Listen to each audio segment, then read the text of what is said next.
es denn jetzt? Hallo, wir sind Sönke und Lea und wir machen eine Weltreise. Und in diesem Video müssen wir leider Abschied nehmen von Südamerika, unserem zweiten Kontinent, den wir jetzt auf der Weltreise bereist haben.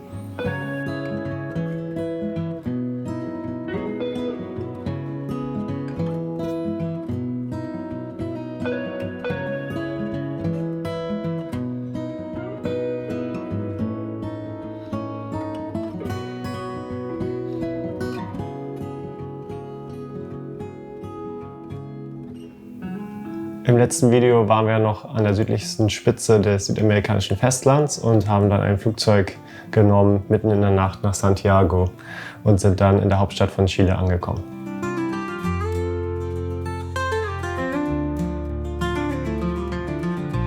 Wir waren ziemlich fertig und sind da fast im Stehen eingeschlafen. Zum Glück kannten wir den Airport ja schon von einer Zwischenreise ein paar Wochen vorher und sind dann mit einem Bus in die Innenstadt gefahren.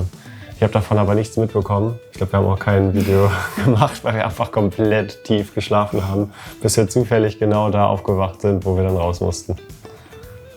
Ja, wir hatten nur eine Nacht in Santiago gebucht, weil am nächsten Tag schon unser Flug dann nach Neuseeland ging.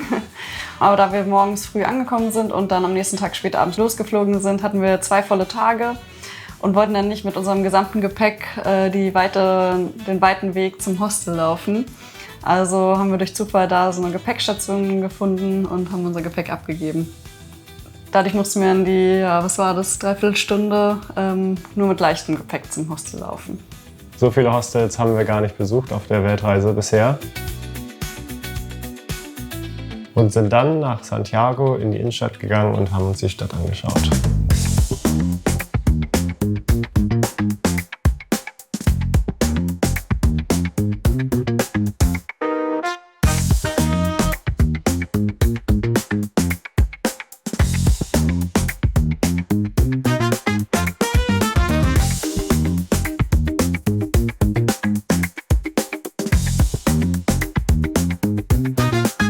Einfach ein bisschen durch die Straßen gelaufen, haben uns coole Sachen angeguckt, coole Gebäude gesehen.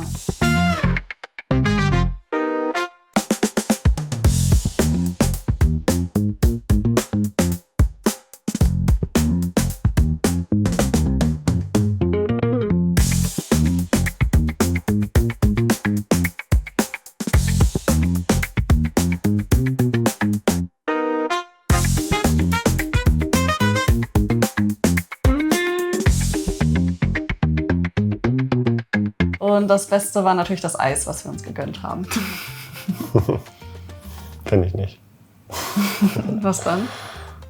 Es ist so lange her, dass ich mich nicht mehr erinnern kann. Überall um uns herum war auch schon Weihnachtsdeko aufgebracht, was uns damals, wie auch jetzt im Video nach Weihnachten, ein bisschen komisch vorkam. Aber ja, sie müssen ja auch Weihnachten am 24. Dezember feiern und wenn das halt im Sommer ist, dann muss man es halt auch auf die Palmen legen.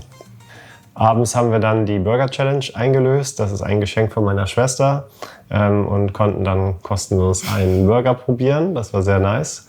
Bis auf, dass mein Burger ganz schön viel Gravy-Soße hatte und leider hat er nicht das beste Rating abbekommen. Nach einem sehr schönen Tag in der Stadt ging dann auch langsam die Sonne unter und wir haben den Sonnenuntergang über dem, wir glauben, er heißt Plaza de Armas oder so ähnlich. Geguckt. Wieder Spanisch reden, ja.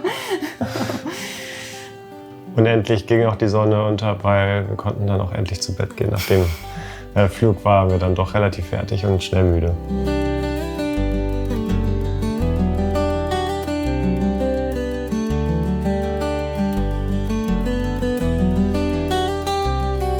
Für den nächsten Tag hatten wir uns dann ein bisschen anspruchsvolleres Programm vorgenommen für die Stadt. Es gibt da nämlich einen Berg mit einer schönen Aussicht.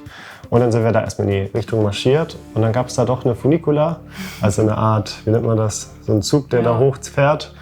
Und da haben wir gedacht, so anstrengend muss es heute dann doch nicht sein. Und dann haben wir dann die Funicula hochgenommen.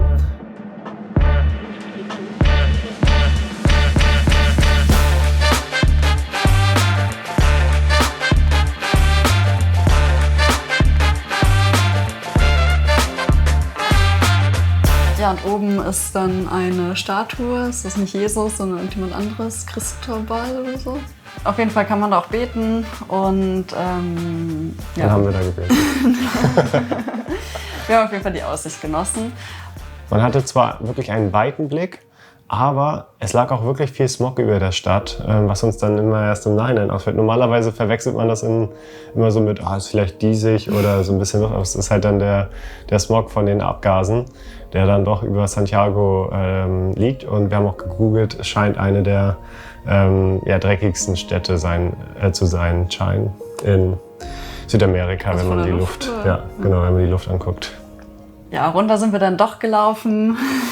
So sportlich waren wir dann doch an dem Tag. Und da sind uns dann auch einige schwitzige Leute entgegengekommen, die hochgelaufen sind. Dann sind wir in der Stadt in eine Bibliothek gegangen, weil wir beide noch ein bisschen was zu tun hatten.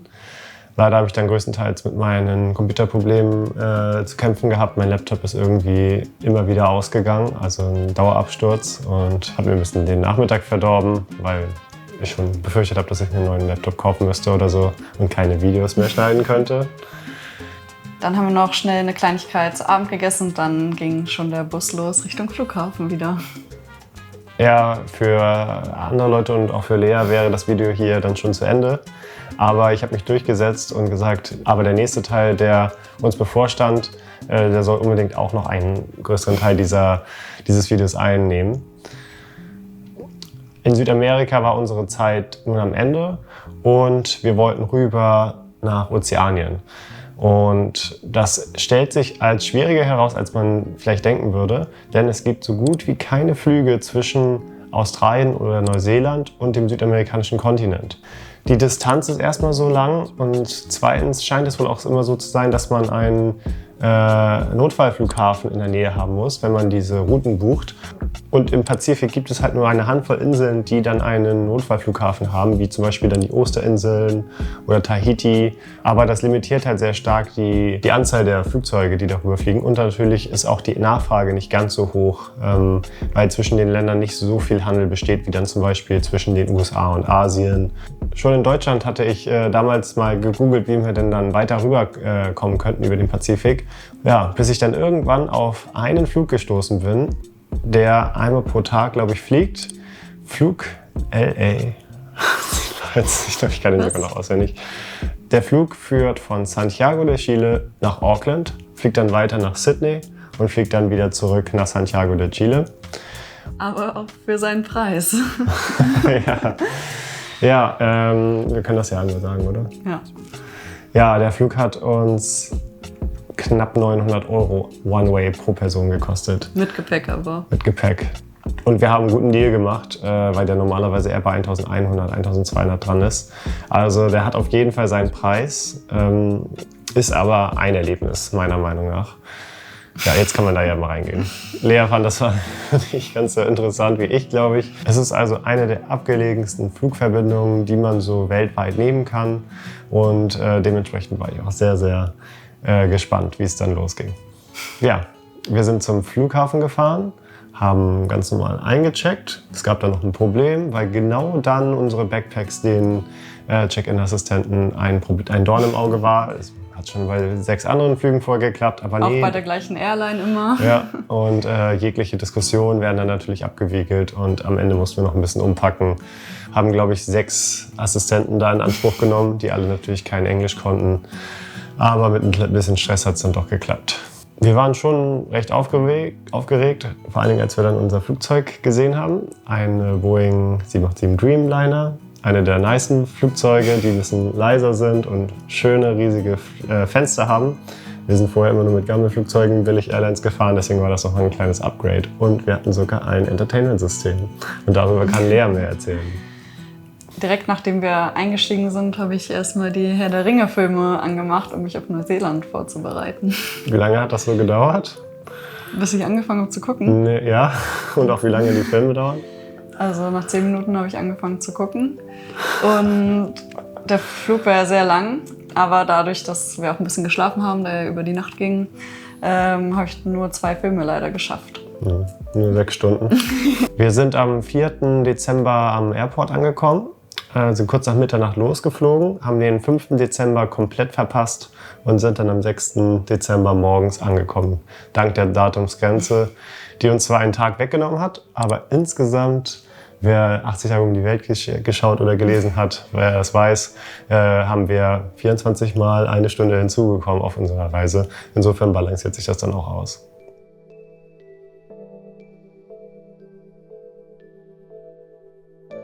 Die Flugroute ging von Santiago de Chile ziemlich weit südlich über die patagonischen Berge rüber und dann irgendwann rechts abbiegen auf den Pazifik und erstaunlich nah an die Antarktis ran. Also auf dem Bildschirm hat man das sehr gut gesehen, dass wir fast parallel dazu geflogen sind.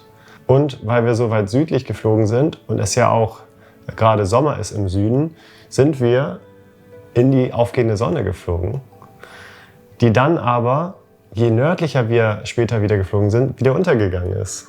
Wir haben also 2 Morgendämmerungen mitbekommen. Einmal die antarktische Morgendämmerung und dann einmal die neuseeländische Morgendämmerung, als wir dann kurz vor Sonnenaufgang Auckland angeflogen haben und dann auch irgendwann gelandet sind. Das heißt, wir haben die Sonne zweimal gesehen, weil wir dann schneller geflogen sind, als dass die Erde sich dreht?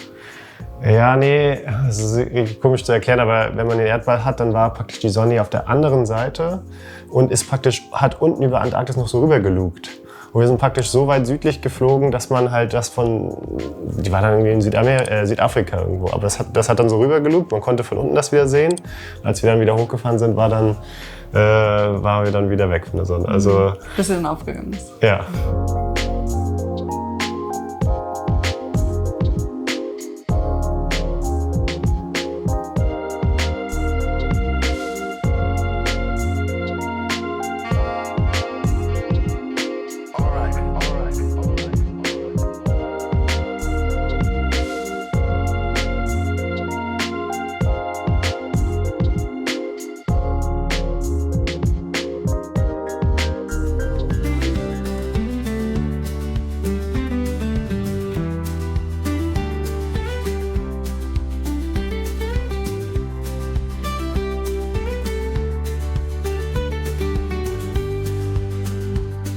Eine Sache, die wir vielleicht noch erwähnen können, ist, es gab zweimal Essen.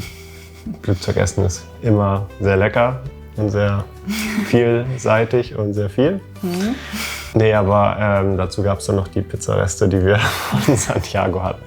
Die mussten wir aber auch aufessen, weil in Neuseeland sehr starke Einreisekontrollen geben. Man darf keine frischen Obst, Gemüse oder irgendwelche angebrochenen Essenssachen mitnehmen. Und auch, was uns dann betroffen hat, müssen alle Backpacks, Schuhe und Zelte und so alles sauber sein und da darf keine restliche Erde noch dran sein. Zum Glück haben wir unser Zelt sehr gut geputzt. Das wurde dann bei der Zollkontrolle einmal kurz rausgenommen und ausgepackt. Dann durften wir es wieder einpacken. Und dann sind wir raus aus dem Airport und haben uns gefreut, in einem ganz anderen Kontinent, in einer ganz anderen Kultur und in einer ganz anderen Zeitzone zu sein. Ja, also insgesamt eine ziemlich krasse Flugerfahrung, die mir auf jeden Fall richtig Spaß gemacht hat. Und dir? Ich finde, so ein Flug wie jeder andere auch, nur dass der leider besonders teuer war. Na gut, du hast recht. Wahrscheinlich war ich der Einzige, der sich so gefreut hat an diesem Flugzeug. Ja, somit haben wir dann offiziell Kontinent Nummer 2 abgeschlossen. Ich glaube, wir haben richtig viel erlebt, auch richtig vielseitige Sachen. Mein Highlight war in Bolivien die Salar de Uyuni, würde ich sagen. Und bei dir? Ja, schwierig. Wir haben echt so viel gesehen, aber ich glaube, wenn man es auf 2, 3 Sachen runterbricht, auf jeden Fall der Besuch bei Drew, aber auf jeden Fall auch irgendwie diese Kopfschmerzen in La Paz durch diese Höhe. Und ja, Patagonien kann man halt auch nicht ausklammern. Also das waren schon krasse Berge und schöne Ausblicke, die man hatte, auch wenn wir durch einige schwere Momente gehen mussten. Und Kälte und Wind. Und was vielleicht auch schon lange her ist, aber ich meine, in Kolumbien da bei 30 Grad in der Karibik rumzuplanschen, das war auch ziemlich nice. Und das ganze Essen. Oh. Ja. Ja, wir haben natürlich über alle diese Sachen Videos gemacht. Die findet man in unserem Feed. Wer noch statt den Videos weiter was lesen möchte, wie wir uns in Südamerika herumgeschlagen haben, der findet auch Infos auf invaluablediary.com, unserem Blog. Vor allem auch, wie wir uns ohne Spanischkenntnisse durchgeschlagen haben. Ja, und wen das alles gar nicht interessiert, der wartet einfach kurz und dann gibt es nächste Woche das nächste Video über Neuseeland. Also, bis zum nächsten Mal. Tschüss. So, finde ich ganz gut, oder? Ja, dafür, dass wir die Erlebnisse vor 3 Monaten hatten. Haben wir uns ganz 3 gut nicht, erinnert. aber fast 2. Ja. Alles klar.